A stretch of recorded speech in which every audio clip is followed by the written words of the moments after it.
For the last few days, Fallout fans have been super focused on one thing, and that's the rumors surrounding Fallout 3 and New Vegas getting remastered. And, there's some kind of secret countdown that might be tied to a major announcement. But before we talk about the countdown or Fallout 5 or any of the speculation spiraling out of control right now, it's important to clear something up first.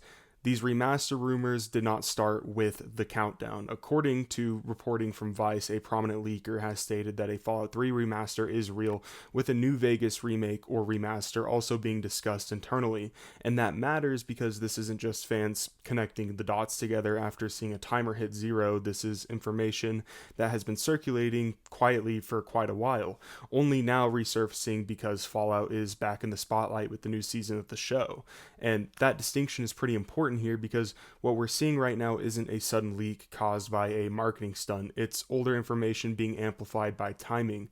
Fallout has momentum again, and thanks to the TV series, when a franchise hits that level of visibility, every rumor feels louder, more urgent, and more credible than it actually is. So, to be clear, a Fallout 3 remaster is not some wild or unrealistic idea. Fallout 3 is nearly 2 decades old, it's beloved, but it's also dated, technically unstable on modern systems, and increasingly inaccessible to new players. From a business standpoint, modernizing that experience makes a lot of sense. And what it doesn't mean is that Bethesda is gearing up for a brand new Fallout game. That's where things start to get really misunderstood. Right now, the smartest way to think about these rumors is not as the beginning of a new Fallout era, but as part of a broader strategy. We've already seen this before, revisiting legacy titles, polishing them up, and letting outsourced teams handle the heavy lifting while internal studios stay focused elsewhere. And before we even touch the countdown or Fallout 5 speculation or theories about shadow drops, it's very important to anchor ourselves in reality. The remaster rumors stand on their own, and the rest is where things start to get a little bit convoluted, so let's talk about it. So if we strip away the speculation, the memes, and the countdown theories, a Fallout 3 remaster is one of the most reasonable Fallout-related projects Bethesda could release right now. According to Vice, the reason this particular rumor holds so much weight is because Fallout 3 sits in a very specific position in the franchise's history. It's the game that brought Fallout into the modern era, but it's also the one that aged the worst from a technical standpoint. Running it on modern systems is very inconsistent, performance can be unstable, and large parts of the game still rely on outdated architecture. And that makes Fallout 3 a perfect candidate for a remaster. Unlike a remake, a remaster doesn't require reinventing core systems or rewriting the game from the ground up. The goal is preservation and modernization, not reinvention. So better performance, modern lighting, higher resolution assets, and stability improvements would go a long way without fundamentally changing what people remember about this game and why they love it so much. And from a business perspective, it's very low risk. Fallout 3 already has brand recognition, critical acclaim, and nostalgia on its side. It doesn't need a massive marketing campaign or years of public development. It just needs to work well on modern hardware, and it can be accessible again. And this is also where the timing starts to matter. As we discussed in the intro, Fallout as a brand is currently at one of its highest visibility points in years, largely because of the success of the television series. When interest spikes like this, companies typically look for ways to capitalize on it quickly. A remaster fits that window very well, and a brand new game doesn't really, in my opinion. Developing a new Fallout entry would take years, require a full internal studio commitment, and demand a long marketing cycle. A remaster, on the other hand, can be developed in parallel, released sooner, and benefit directly from the franchise's current momentum. That's why the Fallout 3 remaster rumor feels very believable, not because of a countdown and not because of fan theories, but because it aligns with how modern game publishers operate. It's about efficient timing and minimizing the risk. And once you understand that, it becomes much easier to see why a remaster makes more sense and why some of the bigger claims floating around really don't. Now let's talk about the New Vegas remake. This is where the conversation usually starts to derail a bit because alongside talk of a Fallout 3 remaster, people immediately jump to New Vegas and assume it would be treated the same way. And that's a mistake. According to this Vice article, a New Vegas remake or remaster is rumored, but it's not framed with the same level of certainty as Fallout 3. That distinction matters because New Vegas is a very different project, both technically and culturally. Fallout New Vegas isn't just an older Fallout game, it's the Fallout game for a huge portion of the fan base. Expectations are higher, scrutiny is harsher, and any changes made to the experience would be dissected immediately. From a technical standpoint, New Vegas is also messier. And the game is deeply systematic, heavily scripted, and built on a version of the engine that was already pushed to its limits when it was launched. Even today, the game's reputation for bugs and instability is part of its identity, and that makes a simple resolution bump and performance pass far less viable than it would be for Fallout 3. If New Vegas were to return, it likely wouldn't be through a lightweight remaster. It would need more substantial work to meet modern expectations, which, pushes it closer to remake territory. And that dramatically increases development time, cost, and risk. There's also the question of what fans would even want. Do you preserve everything exactly as it was, including the rough edges, or do you modernize combat and systems, or do you restore cut content? Every choice creates controversy, and every deviation risks alienating part of the audience that holds New Vegas on a pedestal. That's why even if a New Vegas project exists in some form, it's far less likely to be ready in the near term. It's not something you casually slot in a release window to ride television show hype. It's, a project that would require careful positioning and very deliberate messaging. So when you hear Fallout 3 and New Vegas mentioned in the same breath, it's important to separate them. Fallout 3 makes sense as a straightforward remaster. New Vegas, if it happens at all, is a much bigger question mark. And understanding that difference is key to understanding why some of the speculation surrounding the countdown doesn't hold up. Now, moving on to where most of the recent speculation really took off, the moment people noticed a countdown timer appear on Amazon's website tied to Fallout.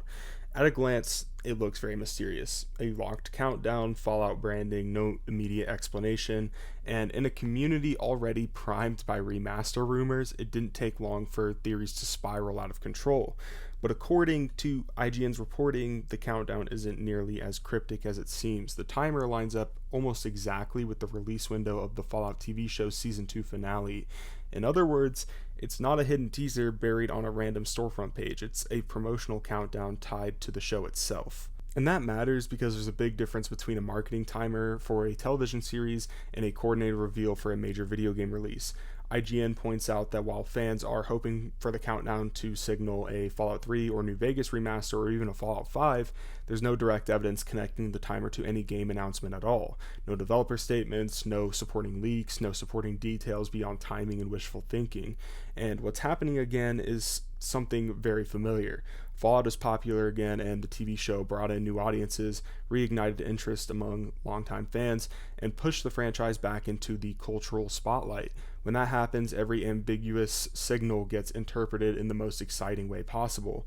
A countdown becomes a shadow drop, a rumor becomes, the confirmation, and coincidence becomes a conspiracy theory. And when you strip the situation back to what we actually know, the countdown is doing exactly what marketing countdowns usually do. It's building anticipation for the existing media, not silently launching massive new projects. That doesn't mean Fallout remasters aren't real, it just means this countdown isn't necessarily proof of them, and it definitely is not proof of Fallout 5. Once you separate what's confirmed from what's inferred, the countdown stops looking like a smoking gun and starts looking like what it almost certainly is, and that's the promotional tool for the show, not a secret message to gamers. And that brings us to the most important misconception of all. So at this point, the most extreme version of the theory starts to surface, and that's the idea that this countdown could somehow be tied to Fallout 5. And this is where the speculation completely collapses under its own weight. A Fallout 5 announcement would definitely not be subtle. It wouldn't be hidden behind a TV show timer, it wouldn't be ambiguous, and it definitely wouldn't be shadow dropped without warning. A new mainline Fallout game would be one of the largest releases Bethesda could possibly make, and that kind of project requires years of public-facing development, clear messaging, and coordination across platforms and publishers and marketing teams. It's not something you casually tease through a television promo page. There's also the studio reality to consider. Bethesda Game Studios does not juggle multiple massive RPGs at the same time, and when they commit to a project, it becomes the focus for years. Fallout 5 would require full internal production, not a side announcement tied to a TV show finale. IGN's reporting reflects the skepticism very clearly. Even among fans who want the countdown to mean something bigger, there's an understanding that Fallout 5 is a long way off. Nothing about this situation resembles the beginning of that kind of release cycle. And that's the key word here, is cycle. Fallout 5 wouldn't appear out of nowhere. It would be introduced deliberately, loudly, and with absolute clarity. Teasers, developer interviews, and a clear roadmap of what would follow. None of that is really happening here. So when people point to the countdown and say this could be Fallout 5, what they're really reacting to is not evidence, it's excitement mixed with timing. Fallout is relevant again, which is awesome, and fans are understandably eager for what is coming next. But relevance doesn't accelerate development timelines, and it doesn't change how studios operate. If Fallout is returning in game form anytime soon, it won't be as a brand new entry. Which brings us to the most realistic possibility and the clearest pattern Bethesda has already shown us. If you want the clearest indication of what's actually happening with Fallout, you don't need to look at countdowns or fan theories, you need to look at precedent. Recently, Bethesda moved forward with the Oblivion Remastered, not as a fully internal project, but through outsourced development. And that detail matters more than most people realize because it tells us exactly how Bethesda is thinking about its legacy franchises right now. Instead of pulling internal teams off major long-term projects, Bethesda has shown a willingness to hand older titles to external studios, which allows these games to be modernized while core developers stay focused on the future. That approach solves multiple problems at once. It keeps classic games relevant, it fills release gaps, and it capitalizes on nostalgia without derailing larger projects.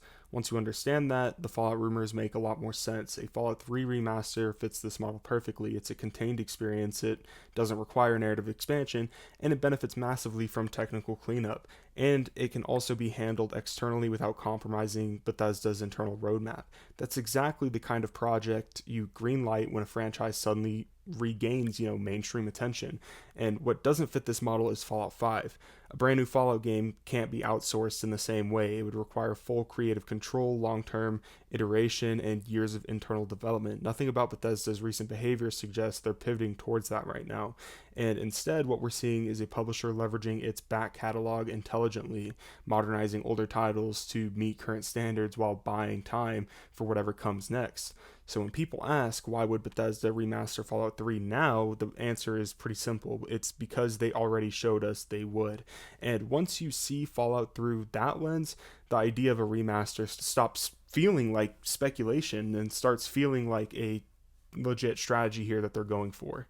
Once you strip away the theories and line everything up with what's actually been reported, the answer to the countdown question becomes far less exciting, but far more believable.